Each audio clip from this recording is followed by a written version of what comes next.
오늘의 하이라이트 뉴스를 전해드립니다. 1월 10일 금요일 오늘의 뉴스 이수연입니다. 10일 오전 박종준 대통령 경호처장이 경찰 국가수사본부에 출석해 조사받았습니다. 박 처장은 지난 3일 윤석열 대통령에 대한 체포영장 집행을 방해한 혐의를 받고 출석 요구를 받았지만 그동안 출석 요구에 응하지 않았습니다. 하지만 박 처장이 강제 수사를 받게 되면 경호처 지휘부가 무력화돼 2차 영장 집행을 막을 수 없다고 보고 이번 3차 출석 요구에 응하게 된 걸로 보입니다. 박 처장은 경찰에 출석하면서 현직 대통령 신분에 걸맞는 수사 절차가 진행돼야 한다고 생각한다며 체포영장 집행 방식의 절차는 아니다라고 밝혔습니다.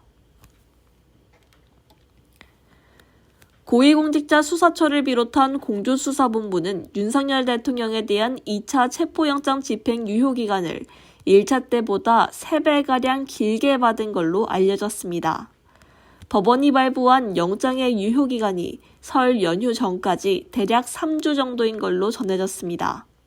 지난 1차 실패 뒤 찬반 집회 상황이 가열되고 물리력이 증원되는 등 한층 진입이 어려워진 만큼 공수처가 여러 변수를 파악하며 장기전에 대비하겠다는 의도가 담긴 걸로 풀이됩니다.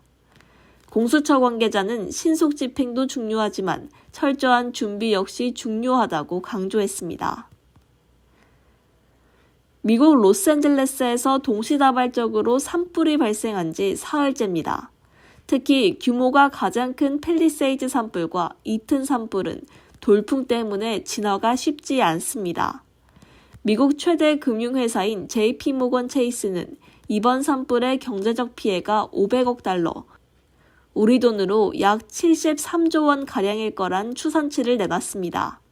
미국 산불 역대 최고 피해액인 2018년 캠프 산불에 약 18조 2천억 원을 훌쩍 뛰어넘는 액수입니다. 중소벤처기업부는 설 명절을 맞아 10일부터 카드와 모바일형 디지털 상품권 할인율을 기존 10%에서 15%로 상향하고 디지털 온누리 상품권 결제액은 최대 15%까지 돌려받을 수 있는 환급 행사를 진행합니다. 이 같은 소식에 10일 오전 9시쯤부터 온누리 상품권 홈페이지에 접속자가 몰리며 서버가 한때 마비되기도 했습니다. 긴급 서버 증설 작업 끝에 오전 11시 14분쯤 정상화됐습니다. 뉴스를 마칩니다. 고맙습니다.